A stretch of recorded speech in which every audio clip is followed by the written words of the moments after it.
Eto si Bato hindi ba umattend sa hearing o natatakot lang si Bato na umattend sa hearing po ng human rights? Mga kababayan, nasaan ba 'yon? Oh, Boss Mark, sabi ni Captain Frank, tumakbo ng lahat ng mga DDD. Bakit mananalo ba sila? Ewan ko din ho, mga kababayan. Sila nag-uungguyan. Sila iniisip nila mananalo sila. Naku, nasaan na 'yun? Papunta ba saan? O eto, si Bato de la Rosa. Hindi ano kaya 'to, style lang ho, mga kababayan? No? Ito oh, Senator Ronald Bato de la Rosa will not attend. Pinapatawag ko eh. Ba yun? Will not attend the House of Representative investigation into the Duterte's administration laban kontra droga despite a legislative panel formal invitation. Bakit kaya ayaw?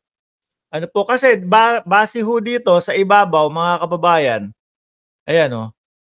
Say ni Cheese, sabi daw ni Cheese Escudero, Bato de la Rosa to skip House probe on drugs war on laban kontra droga. Ang tanong, ano ang dahilan? Lalo na po mga kababayan, itong mukhang si Bato, makakapagbigay ho ng susi ito. Malalaman ho natin kung ano talaga yung mga katotohanan, kung paano iniutos, kung paano ginawa, kung paano nagsabing, tagihin yung mga yan.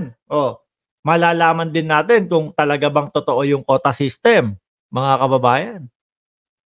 Kapag quota system ho kasi, mga boss, Chief Amo Sir, talagang kahit na ano mangyari, nako, hinahabol namin yung quota namin Kailangan may mahuli kami. Pagka wala, wala. Mapapagalitan o baka ma-relieve o matanggal sa serbisyo ho. Di ba? Matindi ang paninira sa mga Duterte pero number 1 pa rin si Inday sa survey. Kulang pa mga kakamping, sabi ni Mar. Inuuto nyo nga yung mga kakamping mamaya ipapaliwanag natin yan, mga bossing, kung paano nila inuuto yung mga kakamping. Siguro akala nila aanga-anga yung mga kakamping kagaya ng mga DDS. Ano ho? Boss Mark, di na makatakbo si Digonggong. Paglakad na lang. Go, go, gonggong. Dito muna tayo. Bakit hindi a-attend? Bakit binawalan, mga kababayan? Ito malamang ho, mga kababayan, na makikita ko from pangalan Ronald Bato de la Rosa. Mahina hong nila lang to. Mabilisan hong magpapalit ng pangalan to. Magiging Arturo de la Rosa. Bakit? Magtuturo ho yan, mga kababayan, pag nagigipit yan. Tapos ano gagawin? Iiyakan lang. Iiyak doon sa Kongreso. Ano sabi nito? Kunyari pa. Sa akin, wala akong problema. I can face them anytime. But still, I have to follow the guidance of the Senate President. Being a member of the institution, the Senate of the Philippines, kailangan kong sundan yung guidance niya, he said. Bakit kaya? Anong dahilan ni Chis Escudero? De la Rosa was the lead implementer of former President Rodrigo Duterte's laban kontra droga as the chief of the PNP National Police. Naalala ko nung nasa formation ho sila, mga kababayan, ganun si Bato doon sa isang pulis. Medyo lousing nakatayo. Mga ganun pa si Bato de la Rosa, mga kababayan. Galit na galit. Tinuro ng ganun. Ay, nako. Kailangan talagang mapapunta ito, mga bossing. Mapaiyak ito sa Kongreso. Earlier in the day, the committee led by Manila Representative Bienvenido Abante Jr. approves a motion to invite Duterte de la Rosa in the next hearing of laban kontra droga. At idagdag pa po dyan si dating Senadora Leila de Lima. Ang tanong, kaya nila ni Bato at ni Duterte na harapin ngayon ng eye-to-eye contact si dating Senadora de Lima doon sa Kongreso, mga kababayan? Tingin ko hindi. Ang nakikita ko ho dyan, mga kababayan, sa 3 na yan 4 na. Sama na natin si Pantaleon Alvarez. Papatawag din ho yan, mga susunod na mga hearing.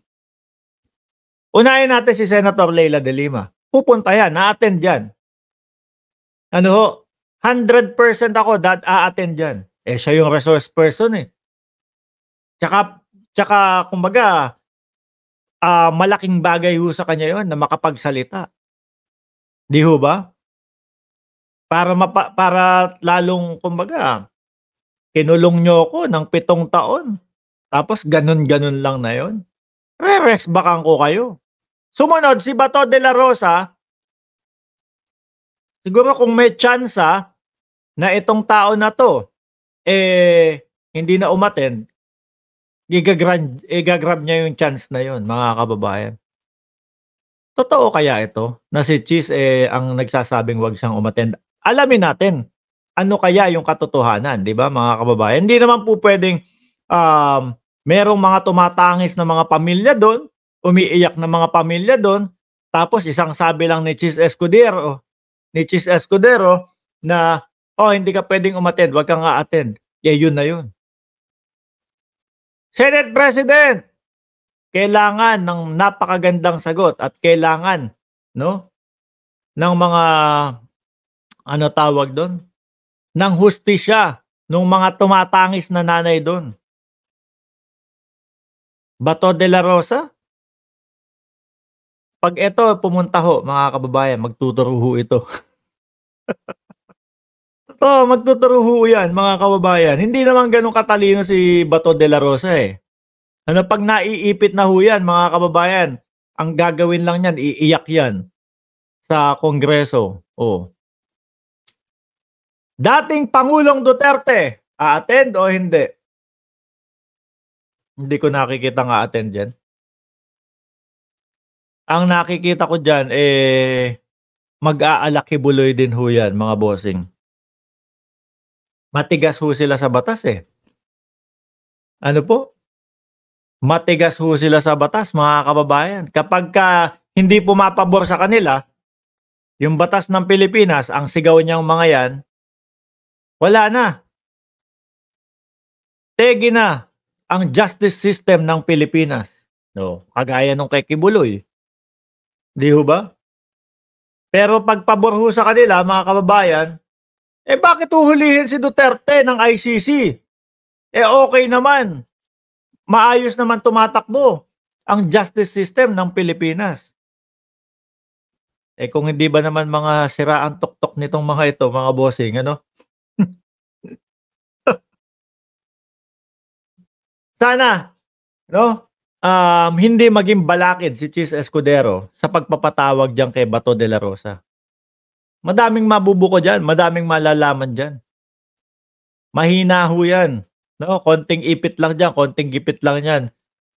Kumbaga, hindi yung panggigipit ng walang katuturan ho Yung konting ano lang, mga bossing, konting squeeze mo lang ng konting ganun, pigain mo lang ng konti. Iiyak na yan. Madami na ituturo ho yan. At least, kapag ganun ang nangyari, Bato, naku po, pag tinuro mo sila, asahan mo, baka may chance pa na umangat yung kandidatura mo sa 2025. Kapag tinuro mo sila, no?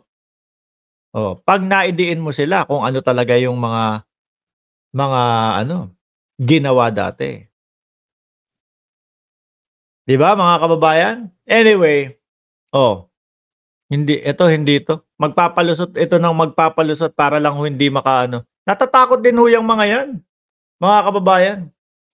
Natatakot din yung mga umattend diyan sa mga hearing na yan. Pero pag si Bato ang nagpatawag, kahit walang katuturan, kahit walang kwenta, papatawag niyan. No? Doon sa hearing niya, hindi niya alam kung paano tapusin. Comsec tawag to.